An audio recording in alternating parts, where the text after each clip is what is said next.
process. And what is going to be our perception?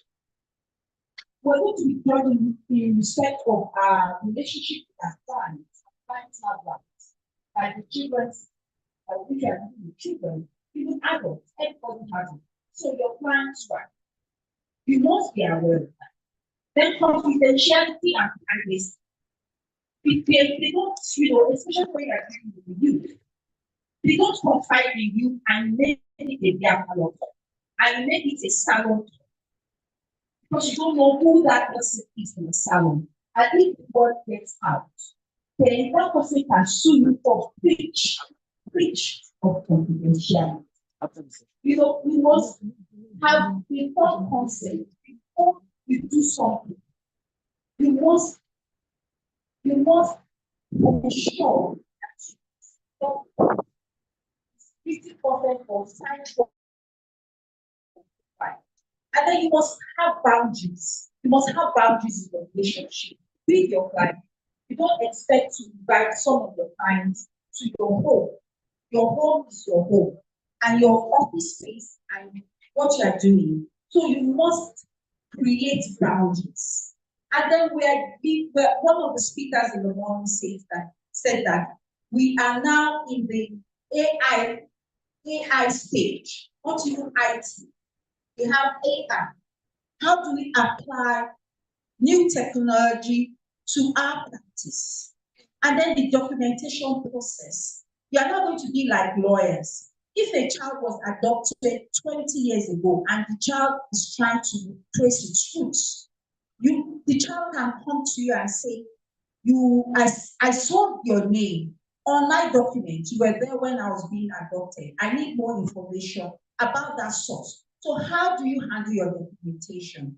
And then termination of services, because you're going to, especially those who have relationship with the aged ones, how do you engage that contractual relationship to take care of another person?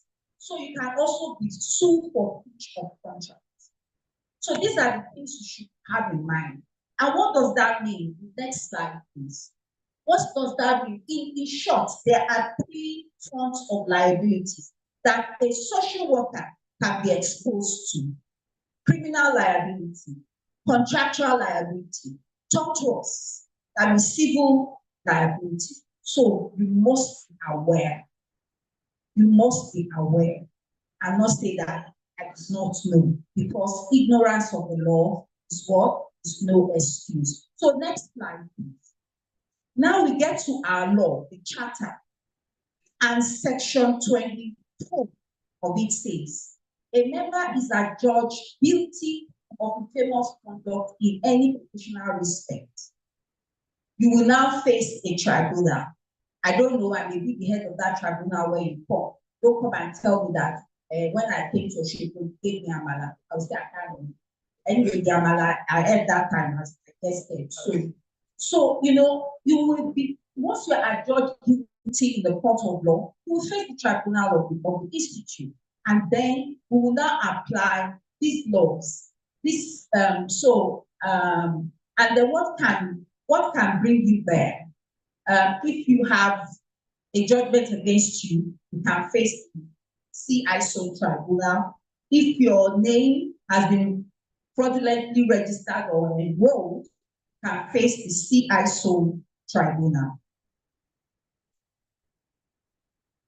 So if you have been guilty, charged of all those things I said earlier, you face the C-ISOWN tribunal, or if your name has been fraudulently registered. And then, the subsection 2, the next slide says that apart from reprimanding the offender, the tribunal can order that the strike the person's name out of the register, or defer in certain cases if the evidence is not so clear. It can defer its decision, but that deferment must not be more than 2 years. And then if they bring it back, all the people who will really reassess the situation, one of them, at least one member, must be there when the primary matter was being heard. So that is speaking to that subsection 2. And of course, what we say is that, for justice and for balance, we say here the other side. Here the what? The other side. So that's when the next slide, that is the next slide. So when that is going on, the tribunal will request, you will be notified, and you will come to defend yourself. You will come to present your own facts. You will come, and then there will be witnesses for and against that person. So the time frame for all that, the time for service, once that matter has been brought within 30 days, these are procedural ones. So you can see that the profession of social work has changed. It's become that of more what you find in advanced countries. So it is good that okay, fine, thank you. So let me see what is more important for under this section. Well, you can appeal in certain situations. You can appeal in certain situations, but then the process and the procedure is quite stringent. It's quite stringent. You can also apply for your name to be re-enlisted. Again, the process is quite stringent because the institute will still issue practice directions and more for people to break down this process. So what I want to touch on again before my time is up is that, yes, we've talked about it. Offenses and penalties, that is slide 10. Go to offenses and penalties. It is an offense if you make a false statement. If you make a false statement, it is an offense. If you make a reckless statement, it is an offense. So these are the kind of offenses that you can, that can cause your name to be struck out.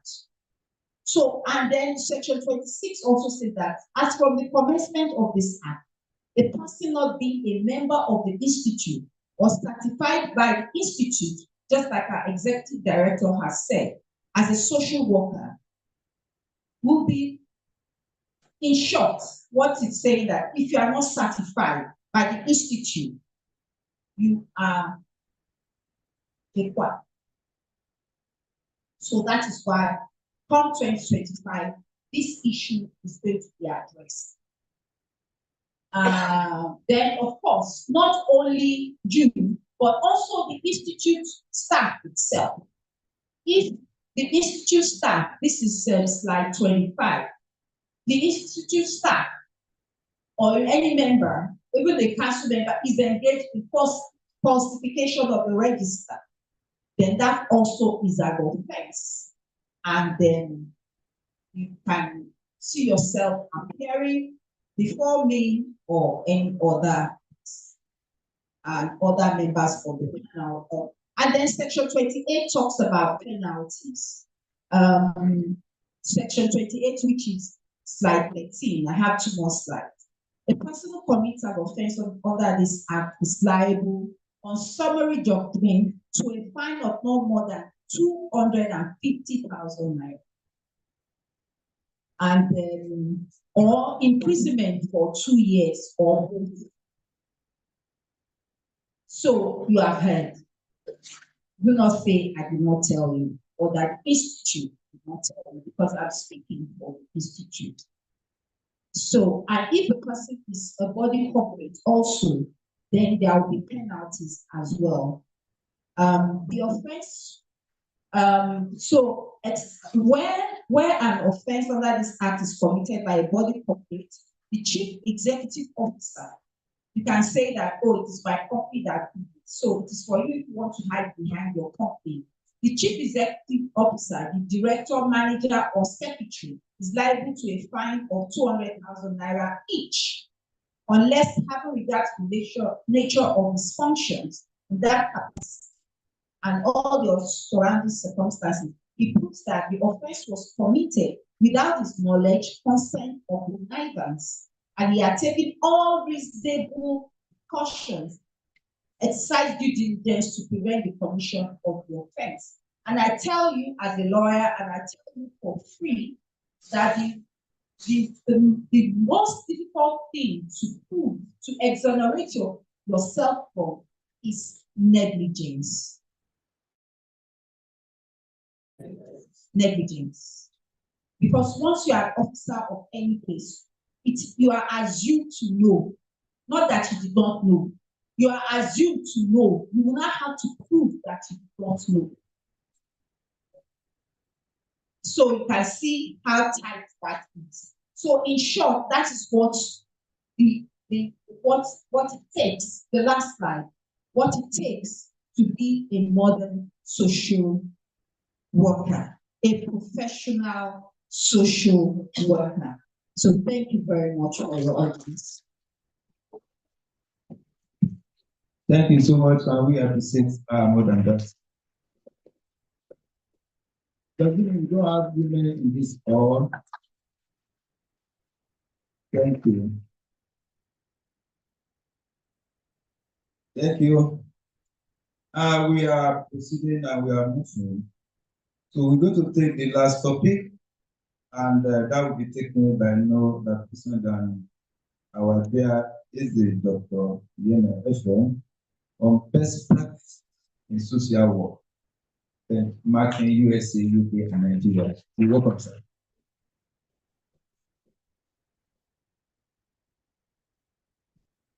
Thank you very much, moderator.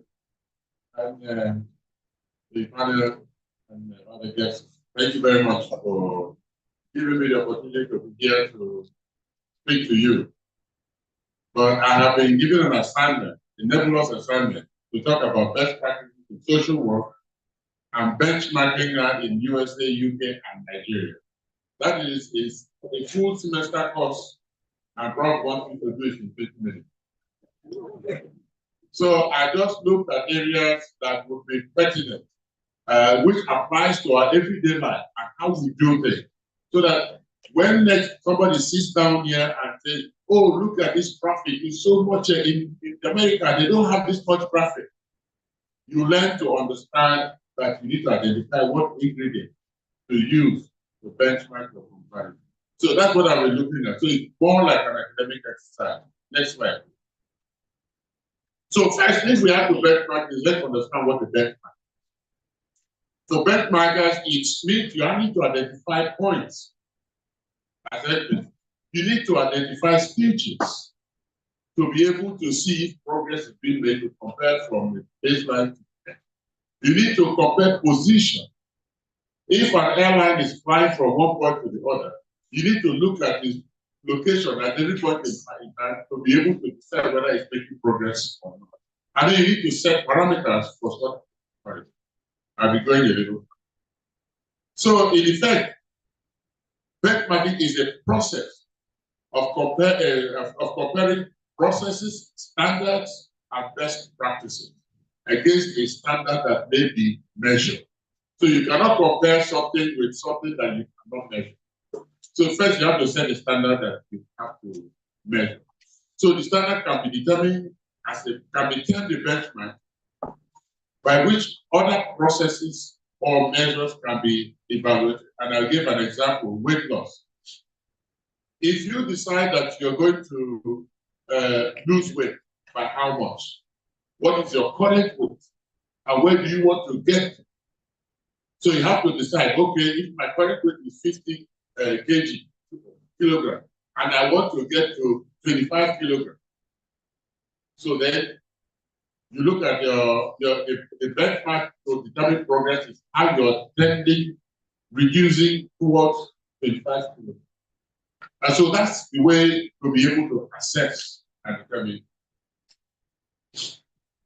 So firstly, if we want to benchmark social work practice in UK and Nigeria and the US, we need to first identify the competencies with which we will be comparing social work practice. Because those competencies will be the benchmark that you measure. You don't just measure or say social work is more developed in America than in Nigeria. How? So you need to identify those competencies. So we could identify actual programs in one country that could serve as a benchmark for comparison to another country. So if I come closer and say, okay, in the Federal University of Allied Sciences just went through accreditation. What did they use for the accreditation? They had certain competencies that they use, certain programs. They see for each program, you have certain competencies inside that program that will determine that yes, you have met the benchmark to administer or to focus on. So the topic will be to identify sets of practices compared across 3 countries. This should be a research for improving best practices in Nigeria. So those who are students and are still here, maybe this is what you can do, or either a test paper or talk to professor or your lecturers here to a comparative analysis of social work practices in the US, in the UK, and Nigeria. So for us to do that, let's start.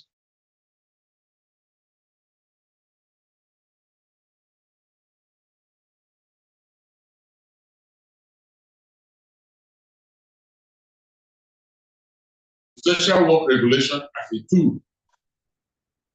So understanding social work regulation as a tool of governance, because that is a tool of governance. That's how you govern the social work practice.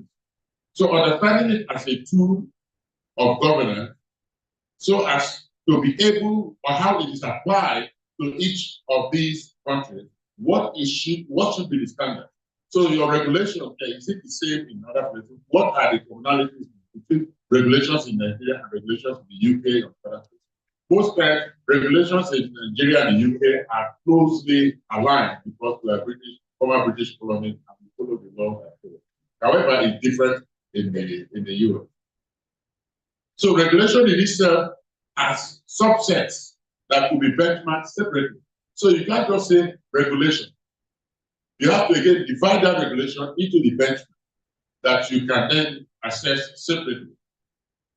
And to be able to differentiate it, you can have the following: the rules that govern expected behaviors and outcomes in a regulation, the standards that serve as a benchmark for compliance, the sanction, like the barrister had noted, the sanctions for non-compliance with the rules, the administrative apparatus that enforces the rules and administers sanctions. So you see, just the regulation is broken down into these 4 areas. So you have group that will sanction when you break the law, group that will look at the compliance aspect and all of that. So what features then do we use in benchmarking? So when we're looking at, remember we're talking about social work regulation as a point, a reference. We have to further delineate that component to better identify what feature is it used or we will use for benchmarking. So in benchmarking social regulation as a tool, we can analyze further by identifying key, in other words, simplified tools to examine. And so those tools are: 1, cohesiveness, directness, automaticity, and feasibility. So let me take each one at a time. So the 4 tools: cohesiveness is the ability of the regulation to alter behavior. That's cohesive. Ability of the regulation to alter behavior, either of individual, a group, or of an organization. And so that is to say, if that is there to regulate behavior or to alter behavior, then it is highly coercive. So in other words, your score for that will be high. And so when you benchmark that, so your scores, when you say, okay, I want to see how coercive or the regulations are in both on the three countries? Is it very high in this one? Is it low in that? Or is it mid-range in the next? Because of procedural demand or requirements to comply with regulatory desires of behavior, so behavior does not mean a suggestion. So you cannot say, I suggest you take. It's a mandate that behavior has to change. In other words, for you to comply to a certain regulation, then that behavior has to change to conform to the regulations that we want. The next one is directness. The level at which governing body is involved in implementing or enforcing the type of regulation. So, like example again, in U.S. legislative bodies, they pass legislation. Other entities, like within the social regulation, implement it. If you take the Justice Department in the US, that is like headed by the Attorney General. The Justice Department, the government, the president appoints the Attorney General, but does not control the Attorney General. The president appoints the Attorney General, and then the Senate confirms. And when the Senate confirms, the Attorney General is now independent, and it implements the judiciary. I mean, it administers justice, law enforcement, law enforcement according to the law. And so, when somebody comes to Congress and lies to Congress, Congress cannot prosecute that person.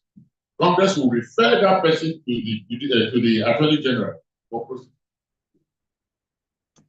Refer that person to Attorney General for prosecution. Therefore, the body that passes the legislation is not the body that implements that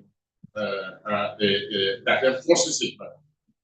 So you see, there's a difference there, as opposed to the first one where the coercive, the law itself the law enforces itself by virtue of the standards that it set. And then the third one is automaticity.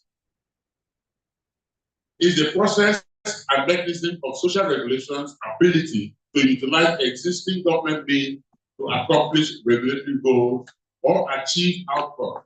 Example, child abuse, and police and court. You see, it's automatic. Like you said, once you fall short of a certain regulation, it's automatic. You're just taken over to go and prosecute. So if you identify a social behavior that is not that nice, for example, the kid is abused, who do you report it to begin to take up that case? It's automatic. You cannot go and prosecute that. It is the law enforcement agent that is required to now go and investigate and then prosecute. So that is automatic. That's automaticity in the regulation. And then visibility. Extent to which financial resources that impact on regulation are transparent and how readily available are in the normal process of budgeting. These are traditional. If you go to government, no government will show you their budget. You can't come as an external person to look at their budget. Even some people who work in the ministry do not know what the budget is. It is closely guarded. So if you are in a regulatory environment and you cannot see your budgets to be able to determine how you implement your program, then that is a challenge. And that's where politics comes in place. Because you need to step back and say, for those of us in the international organization, before we start, like with those of us in the US system, our annual fiscal year starts from October. It starts from October to September, while the Nigerian fiscal year starts from January. So while Nigeria starts its budgeting from September, October, November. So we start our budgeting from June. And in our own case, the budget is very visible to everybody. But in the government, it is only when it has gotten to the assembly and it is passed and things that you can now go to the budget office to go and see, or go online and discover to see it. So if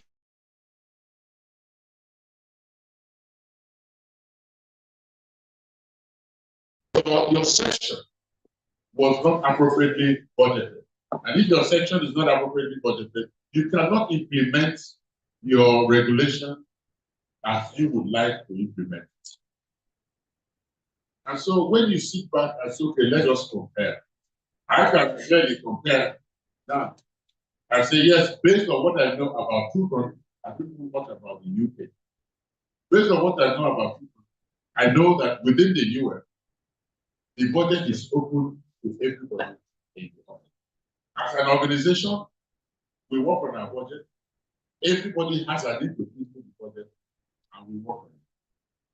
I came in on vacation for this, and I got an email that our budget by USAID, the global budget.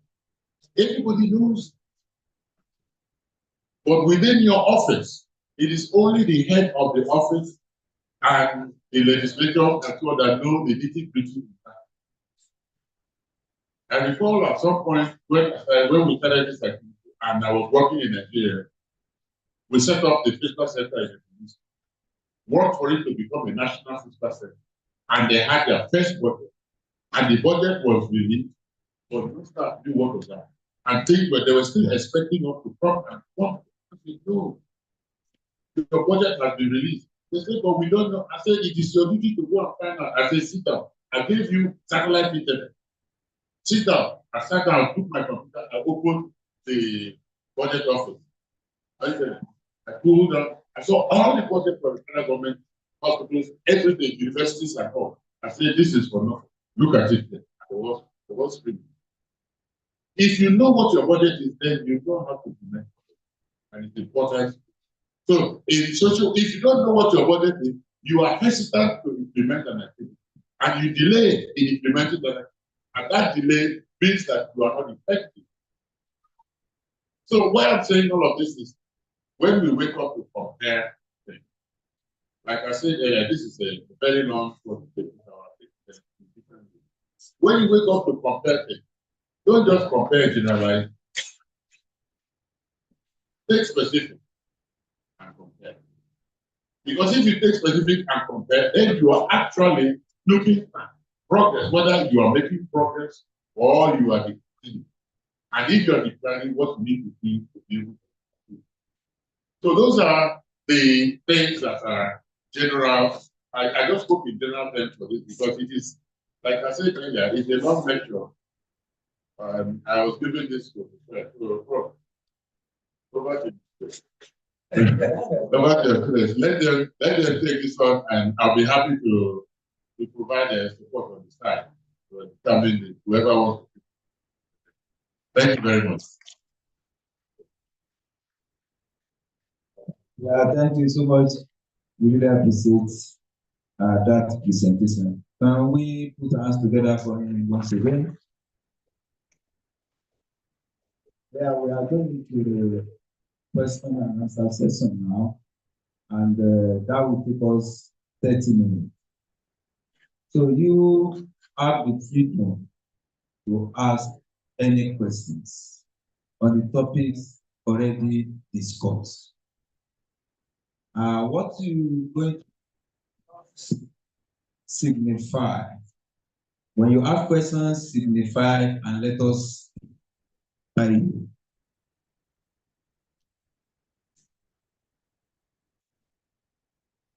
So I'm waiting. Mr. Ifadini, please. Yes, I want to give them number. There's somebody here. Okay. See. Number one. That man, number two. 3. No, I'm giving them number. Sorry. Number 3. Kenya, number 3. Madam, number 4. Sorry, I'm taking it this way. Number 5. Number 6. 7. 8. 9. 10. That's all. 11. 12. That's all. Number 1. Can you please ask your question?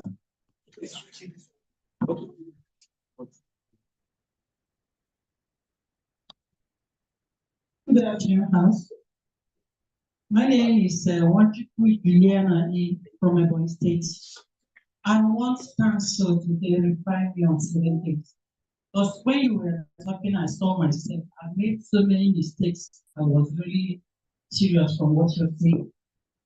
At times, circumstances force us off to, that is, combine personal life with professional life. As recently, I came in contact with an abandoned child, and there was nobody to take care of that baby, and her condition was terrible. So I was forced to go home with that baby. I started nurturing until a point that child was really presentable. But what kept occurring to my heart, what if this child dies? But, so in that kind of situation, what is one supposed to do?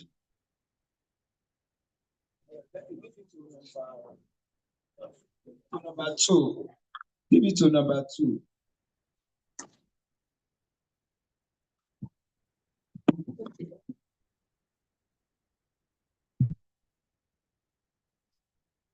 My name is Awujola Oladiran from Oyo State.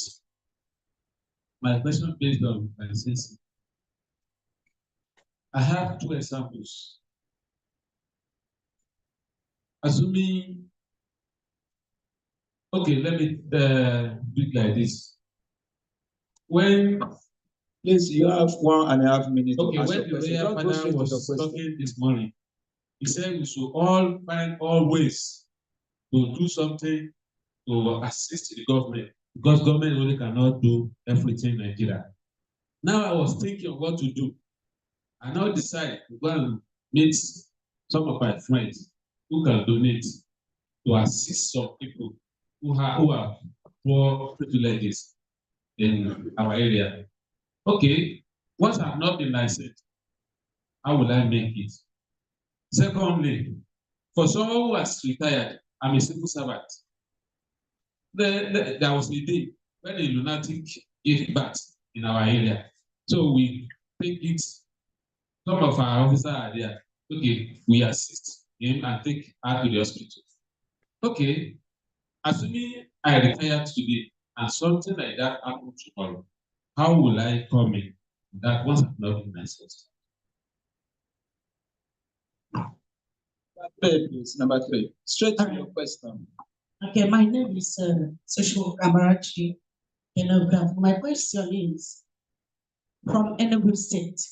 My question is, some of us are independent practitioners, and we have a lot of us in the civil service and that follow due process, the officers to do this and that. How do we that are in independent practice, how do we go about this seal and stamp? And how do other staff within our offices, assume their various positions? Thank you.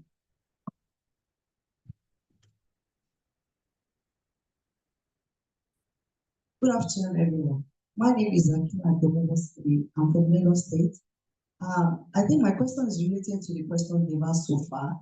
I finished my PGD in social work last year, and with the passion I carry, I wanted to help a girl, who was just walking around, and I realized that she was being molested, sort of. So I contacted where I did my CWES, but I was told to go to the youth and all that. Now, not being licensed, I was not given that opportunity to go ahead to do what I need to do. So how do I carry out this work?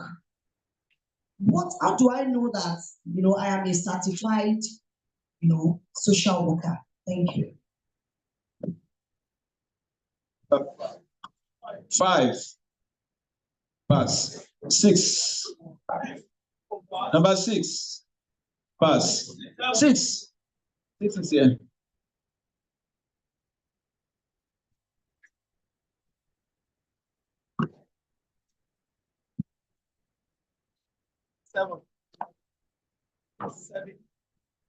Thank you so much, sir. My name is Nzewa Magnus Naimeka. My question goes first.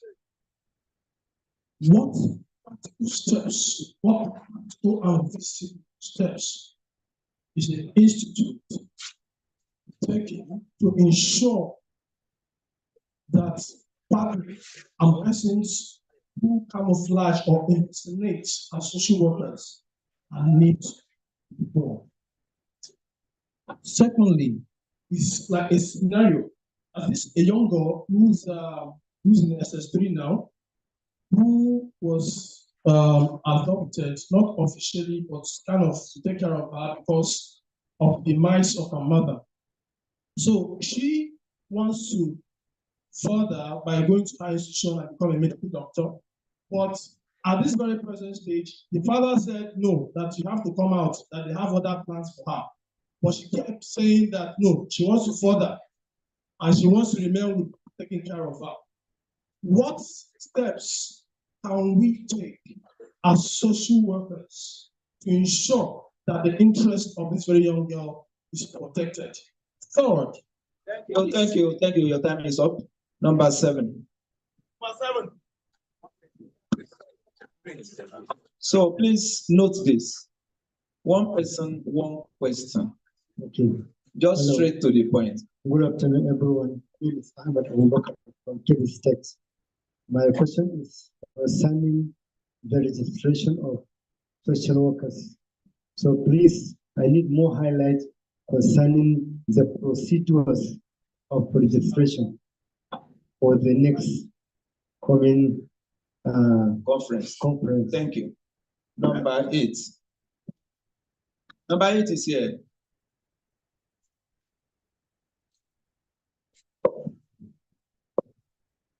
Good afternoon. My name is Atedu Wakama. I'm from Rivers State. I want to find out, the institutes, Teaching Hospital, Rivers State Teaching Hospital University, have social workers, so to say. But from what I gathered or what I know, these persons are not members of the Chartered Institute. Will they be declared quacks? Thank you. Number 9. Number 9, give it to number 9.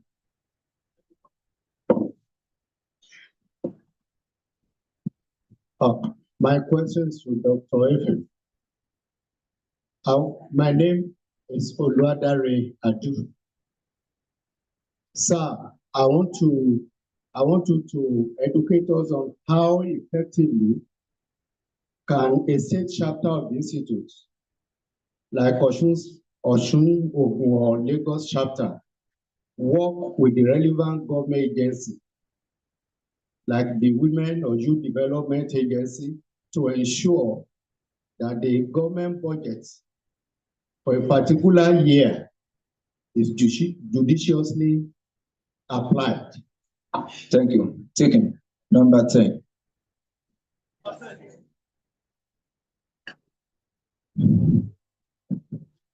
Good afternoon, everyone. Aderunke Adekite. My question goes to Barrister Yemi Samuel Odiade. I want to refer you to the interpretation section of the Act. Social work has a wider scope. From the definition that we have, it's quite wide. Now, from what we have all learned, social workers have specific scope. they must be professionals. There's no problem about that. So social workers are professionals practicing social work. So how do we ensure that in the course of promoting our interest as social workers, we don't insinuate or dissuade people from doing social work?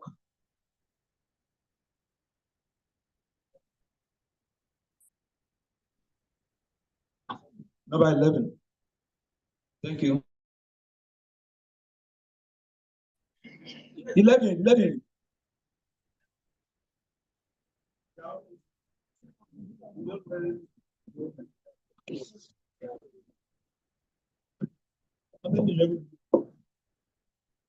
Good afternoon, all.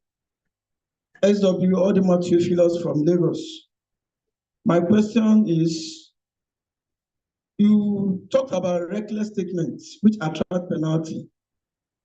Please, where and how does that apply? For example, is it during the duty or outside of the duty? Then licensing, apart from building our knowledge base in terms of what we're doing here, what other processes?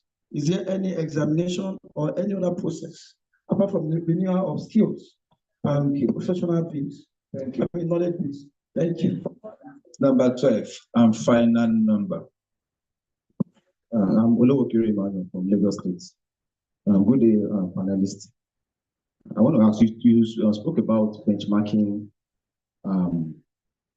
social work practice in Nigeria to UK, US, and one of the tools you said is making use of regulations. But what about, you didn't, I also want you to look into remuneration, benchmarking remuneration also, because social work, though it's a service to humanity, but since it's not a profession and should be treated as a profession.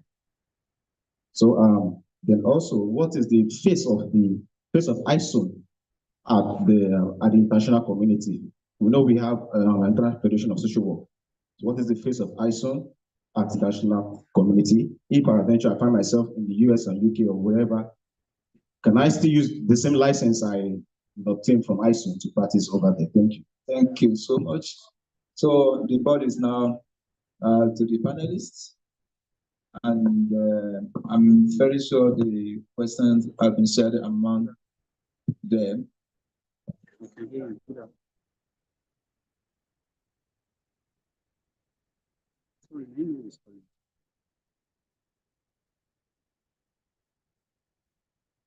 No.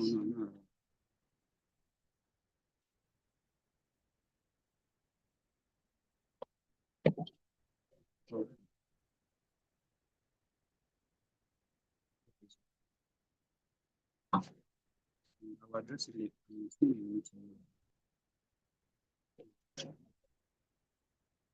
Okay, sir. Okay, sir. So while you are doing that, I want you to note that while you are responding, you have at most 7 minutes to respond. 7 minutes at most, sir. Amma.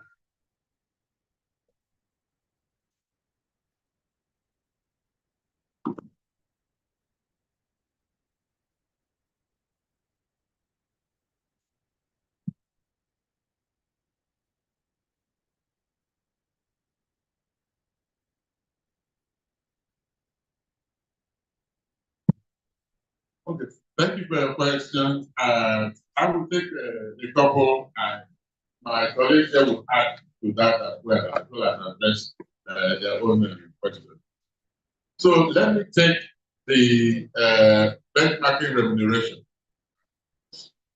It is important to know that remunerations are not an isolated thing. That remunerations that have effect, or rather are based on the environment within which you are staying. So that's how remunerations are based. So you cannot compare remunerations between two countries because you don't have the same economic environment. You don't have the same kind of expenses or even the same currency that you use. For example, I can tell you that if within the US you have gas, petrol price at $2.80 in Texas, but in California it's $5 a gallon. So you see the disparities in there. So and you look at the cost of living in those two places. So you cannot say you want to compare remuneration between the two places because you do not have the same cost of living. So it is rather important to compare remuneration within and within different professions that align with yours in the country that you're working in, than to compare external so that you make a big difference. So let's not miss out that because it has to do with the cost of living within. So you need to factor in the cost of living index in all cases.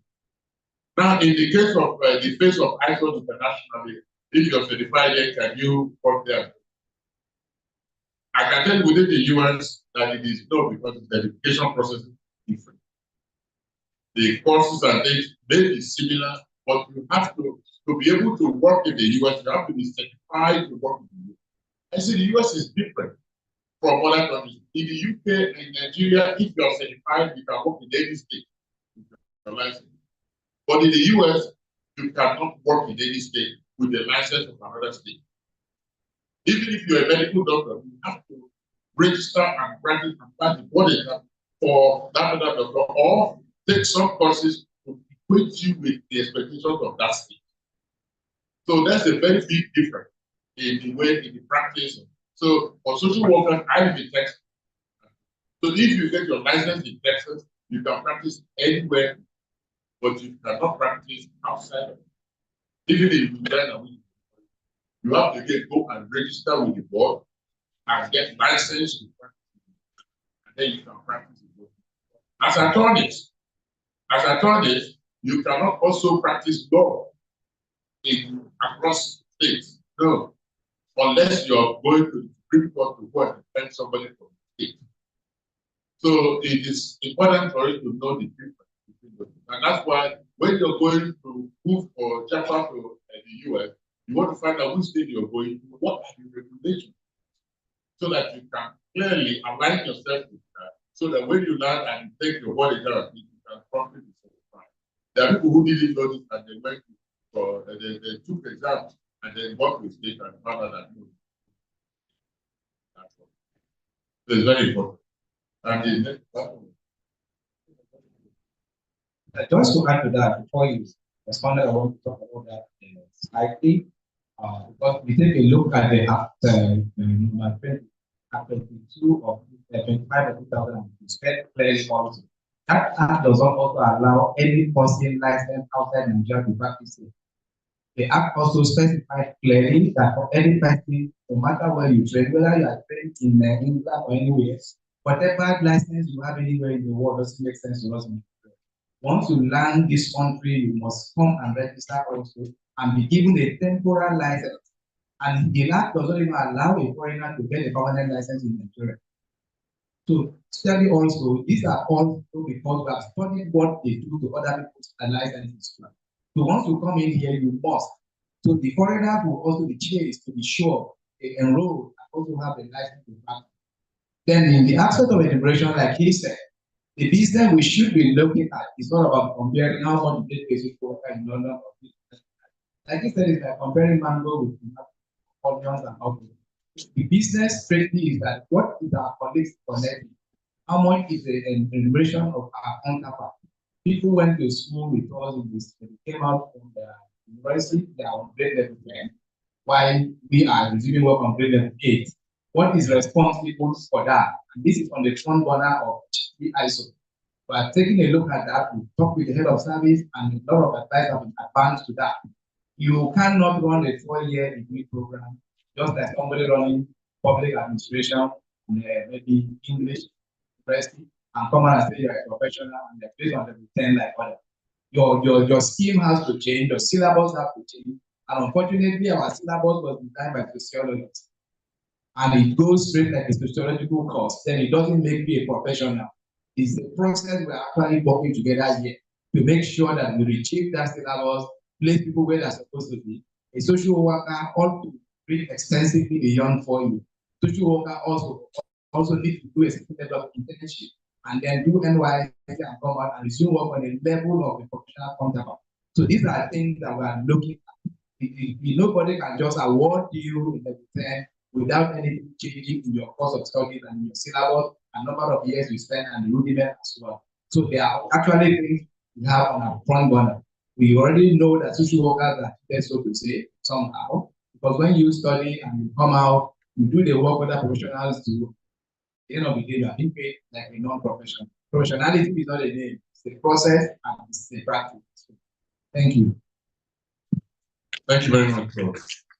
And if I may also address the aspect of ministry budgeting and so on, and you monitor. First of all, it depends on which ministry you are looking. Ministries have certain departments that are common to each other. So what you look at is, first, if you did not have any input into the budget of that ministry, how do you go and demand that they spend money on school? So before you go and make any input into their budget, you must first advocate for them to consider some of the things that you're doing as part of their work. If you get them to consider some of the things you're doing as part of their work, then you work with them to budget it, then you have a say in the time when their budget is approved. You can go sit back and try to understand, okay, how do we then implement it? But before you get to that point, you would have come with your master plan on not just getting it, but how it will be implemented. So it's very important to not just start and go and ask, but make it into it by first advocating that they include your activity in their budget. If they include your activity in their budget, then now, I'll give you an example. When we started this program in 2007, I realized that the federal government have any money for it, but they were not just doing it. Ministry of Women Affairs did not go and do something.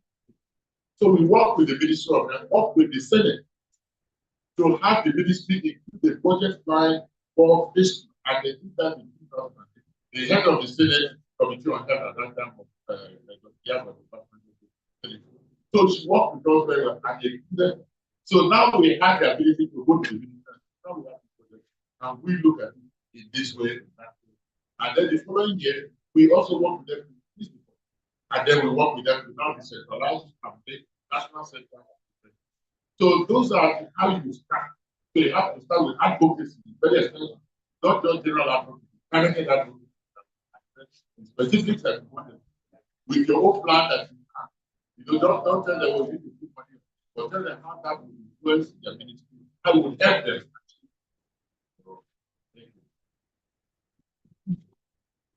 Thank you very much. There are quite a number of questions here that, but I'm sure my executive director will lend his voice to it. The first one I have is a case of an abandoned child. Well, madam, you know, the saying goes that in a country where there is no law, there is no offense. The Yorubas will say, we're all ambassadors and we're all expected to create awareness in respect of the act, C-ISOWN Act. There's a law now, and then before that, we're expected to collaborate. When you found the child, the first thing you should do is to report at the police station. So we have some structures in place: police station, Ministry of Social Development, Ministry of Women. We let the agencies know, and then it's for a period of time, so that the long-term intervention will take. So what you did is the first responders intervention, which also applies to the madam that asked question about coming across a situation in our community. So and also the case of the mentally ill woman giving birth is a first responders. We're all, whether we're trained or trained, because of our humanity. But when it comes to now, when we now want to process it and do it for long term, then it must be done professionally. Just like the executive director said in his presentation. And so when we become licensed, people will do some things and bring it to us to certify, to endorse. You now have to check what you have done before you now append your stamp and seal. Am I communicating? So that's before now, there is no offense. Now you just have to tell them that there is a workers in River State may not be aware of the social work. So we are now all expected after this conference to let them know that this is the law. There's a new sheriff in town. So this is the law and this is what is expected of you. So, you know, if we can continue to do what we are doing until we get caught. But the question is, do we want to be the first scapegoat? Do we want to be the scapegoat? So now we know we are better off than those who do not do. So that's what I would say in respect of that. And then there was a question in respect of a child that's an orphan child. Yes, the law is that when you are assessing the case of a child, you determine what is in the best interest of that child. And as a social worker, you're expected to do your due diligence. And if the due diligence is such that the persons related to this child will not serve the best interest of the child, that should appear in your report. And you state concrete reason why the immediate relation are not in the best interest of that child, maybe their lifestyle or something. But your reasoning must be such as to sway the judge or the assessor in determining what will be in the best interest of the child as an independent independent assessor. If I miss anything, after my executive director has made his contribution in respect of licensing, yes, there was a question about reckless statement. Reckless statement in the sense that you are, you know, some people, how will I say, we say that they don't know how to talk. Or, you know, you see somebody and then the chemistry is just not there. You know what I mean. You know, you don't flow with that person. And you let that bias your report. You know, you say, oh, the woman is a useless woman. And because of that, a decision is made. That's a reckless statement. It's reckless because maybe she did not give you your change, or you bought a bread. By the time you got home, you found out that the bread was stale. And because of that, you make a reckless statement, a statement based on your own emotions. One of the things you do as a social worker, you don't take decisions in the heat of the moment. You take rational decisions. So when you don't do that, you are likely to expose yourself to some reckless action. And that would be your work as a professional social worker. Thank you very much. Thank you very much. Just to learn my point, I would like to consider pick up the child and check the child and something happened to the child. In the first instance, no social worker is empowered to keep the child in the street and keep the child. And again, I want to also let us know that social work is actually a multidisciplinary discipline within a discipline. And we simply mean that many of us that come to school and study social work, we see that it's being categorized. You have community, social welfare, and subdivisions like that. This simply shows that we should be expert of one or two at maximum. And again, as a practitioner, you cannot, for any reason, rescue a child and rescue the child in your house, live very long, and then begin the care on your own for being a very good social worker. That is unprofessional. I'm sorry to just use that word. your house is not actually said by any authority and certified as a competent place to keep abandoned child. And any place to keep abandoned child must be so certified by government. Am I right? If that is not so, that person commit an offense. So that is not done. It's not social work and should not be discussed as social work.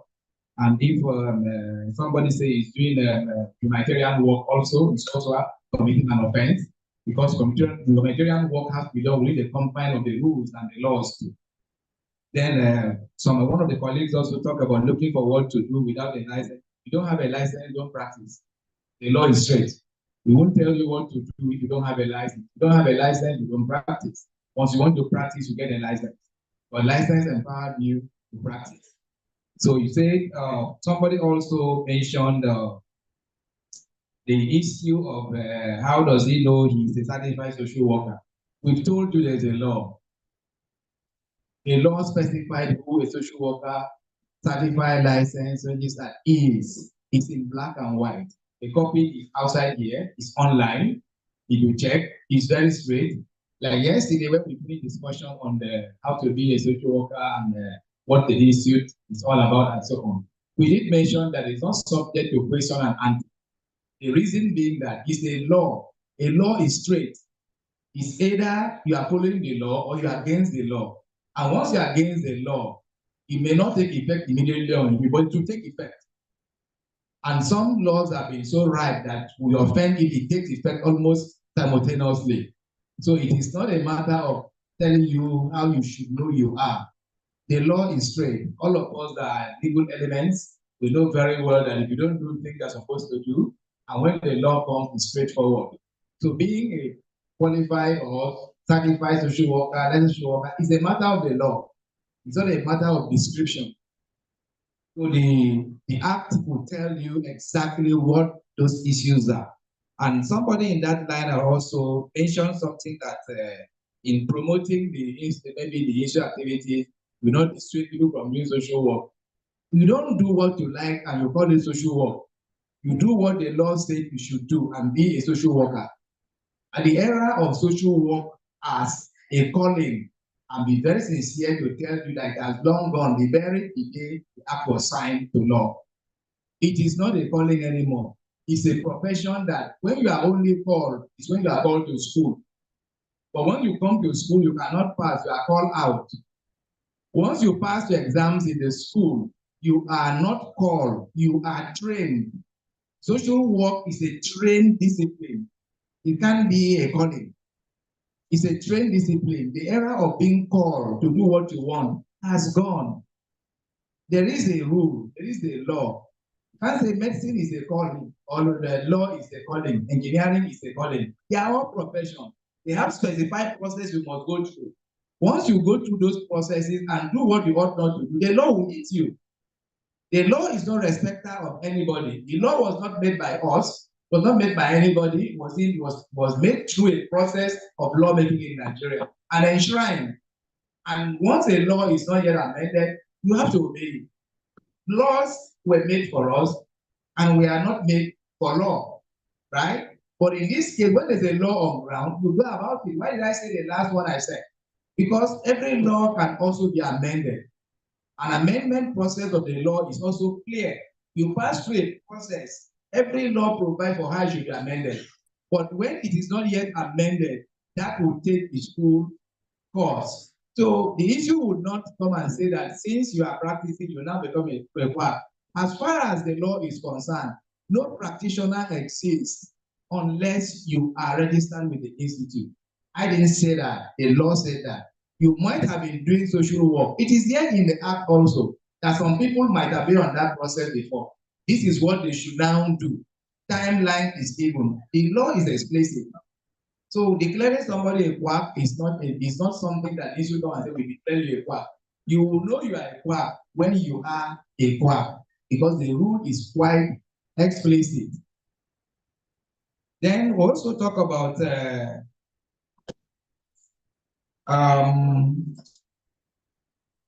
what are the practical steps taken to clip quackery? I did mention when I was talking that we are taking this business one after the other.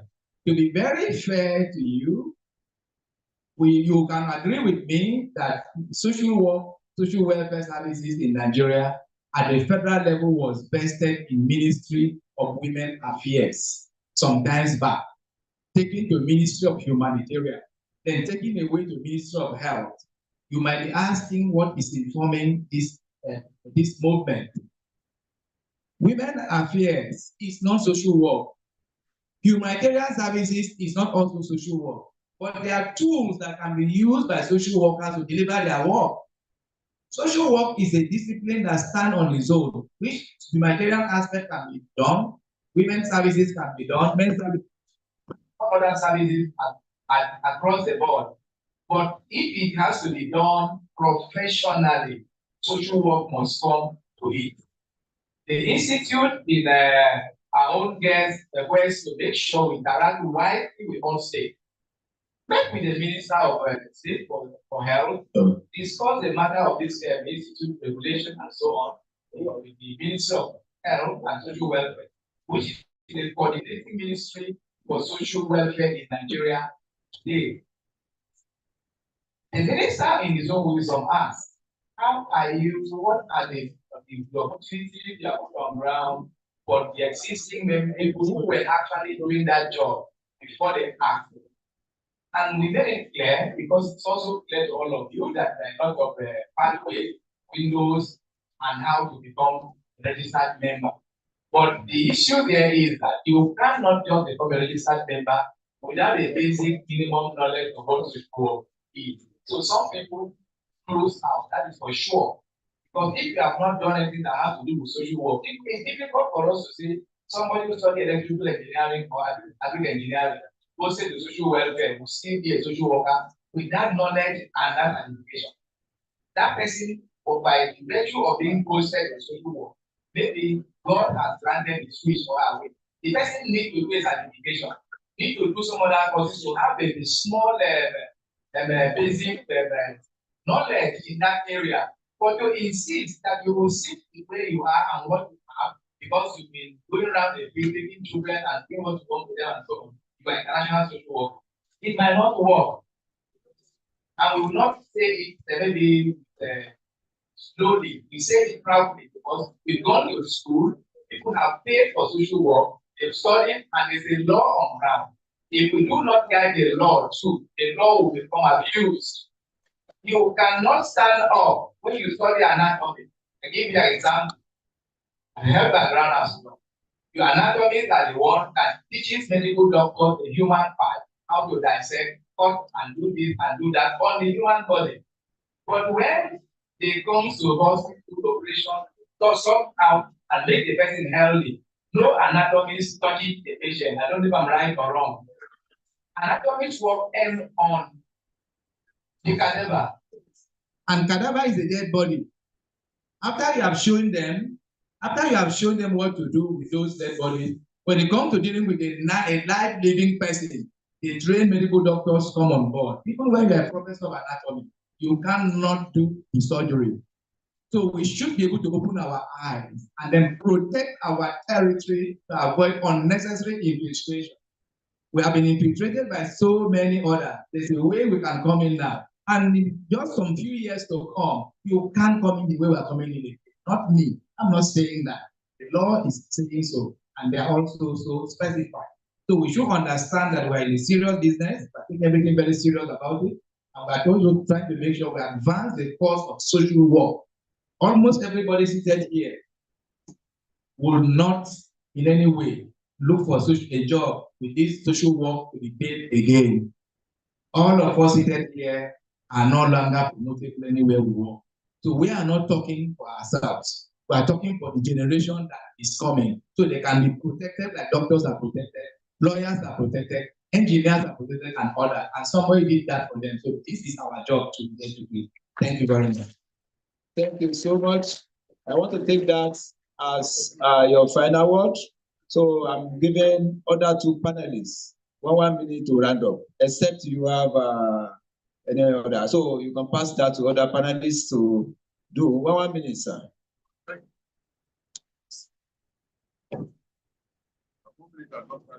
No, that's not started. Please.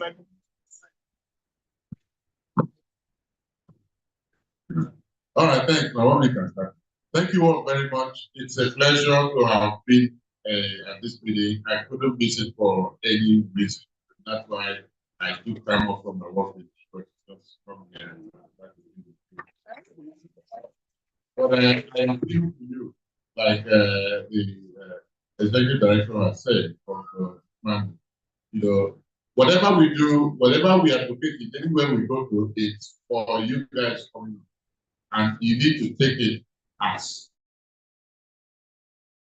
a sense of duty that what you are getting into, what you have started, if you have not already started, is something that is a lifelong, of lifelong benefit to the country and a satisfaction to you, unless you have other motives to give. So we can only do this for the next generation. I'm excited to do this all the time. I'm excited to offer our work. So thank you all. Yeah. Thank you very much. My final thought. This is a very exciting time to be a social worker. Just like one contributor said on the interpretation page of the Act, you know, the social work profession and the social worker is still evolving, and you are part of that process. So it is time for you to lend a voice to what is going on right now. And it's time for you to skill up as a social worker. And it's time for you to play your part in the advocacy drive and in the policy formulation and policy review. So, and it's also like, because social work cuts across all sectors. So you need to we saw today there was NDA, there's now we have others. So, you know, and then the police, you know, because there are some things you want to do, treat an abused child, you need that force, you need that protection. So it's a time to really look into this sector and determine how you want to play, what role you want to play, and what you have to have in the sector. Thank you very much. Thank you so much. Now we appreciate the three of them. Thank you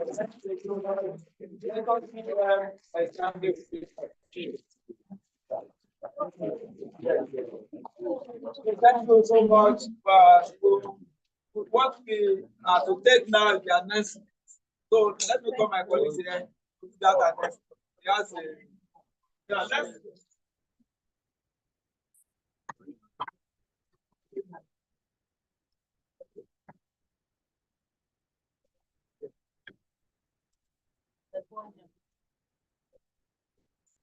distinguished participants, please listen to the following announcement.